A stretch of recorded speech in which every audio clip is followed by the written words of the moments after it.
Power on, everybody. Merry Christmas. How's everybody doing?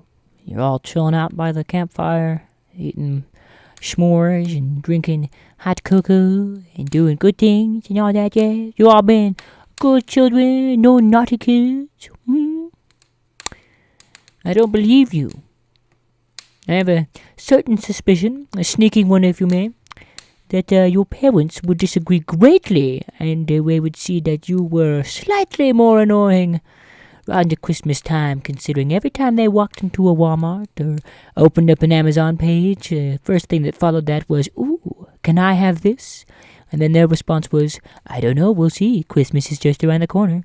And then you would go, "Okay, and then you'd walk away, and then you'd come back and do it all over again. But I digress. That's not what we're here for. We're here to have ourselves a merry little Christmas. So I'm going to get my mouth away from the mic really quick. I'm going to move it back over here. I'm going to tighten that little sucker. We're going to read ourselves a book.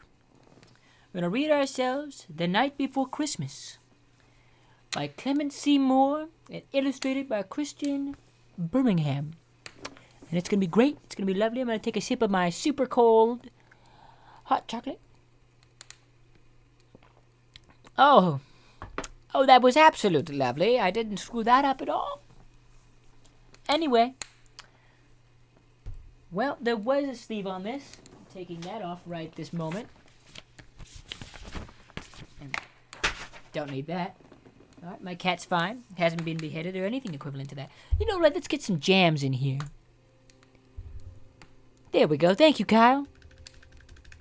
I don't know why I sounded like a South Park episode there for a minute, but whatever. All right, we're going to, all seriousness, we're going to read ourselves a classic tale. I'm going to turn down my volume because I have this up way too loud. Give me a moment.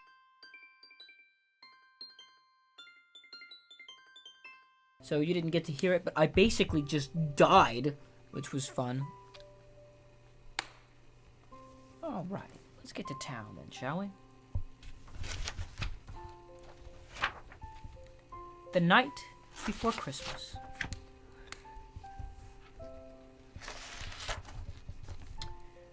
'Twas the night before Christmas, when all through the house not a creature was stirring, not even a mouse.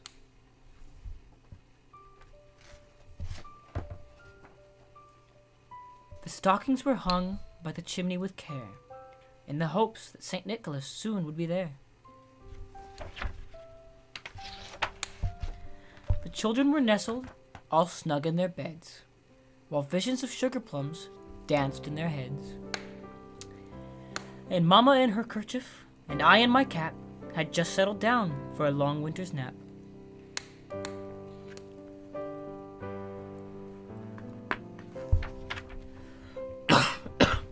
Sorry.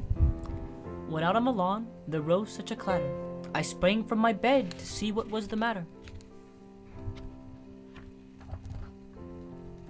Away to the window I flew like a flash, tore open the shutters and threw up the sash.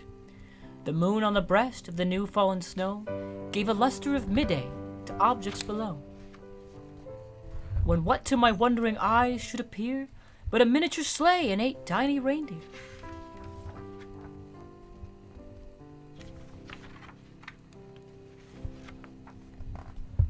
More rapid than eagles, his coursers they came, and he whistled and shouted and called them by name.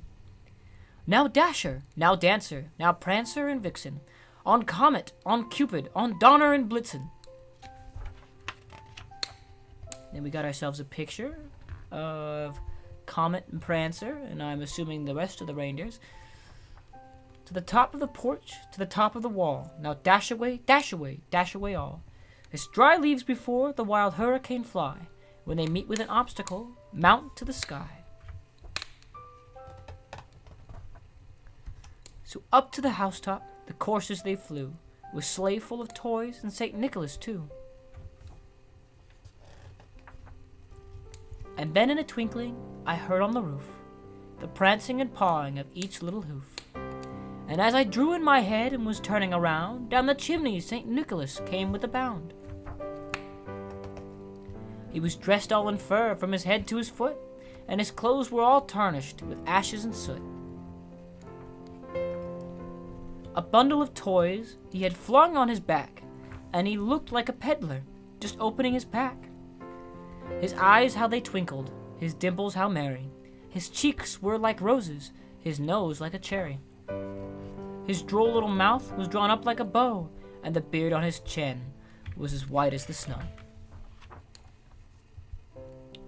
The stump of a pipe he held tight in his teeth, and the smoke it encircled his head like a wreath. He had a broad face and a little round belly that shook when he laughed like a bowl full of jelly. He was chubby and plump and a right jolly old elf, and I laughed when I saw him in spite of myself.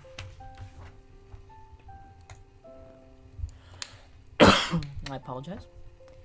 A wink of his eye and a twist of his head soon gave me to know I had nothing to dread.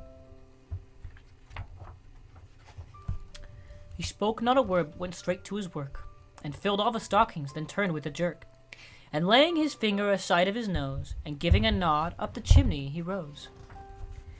He sprang to his sleigh, to his team gave a whistle, and away they all flew like the down of a thistle.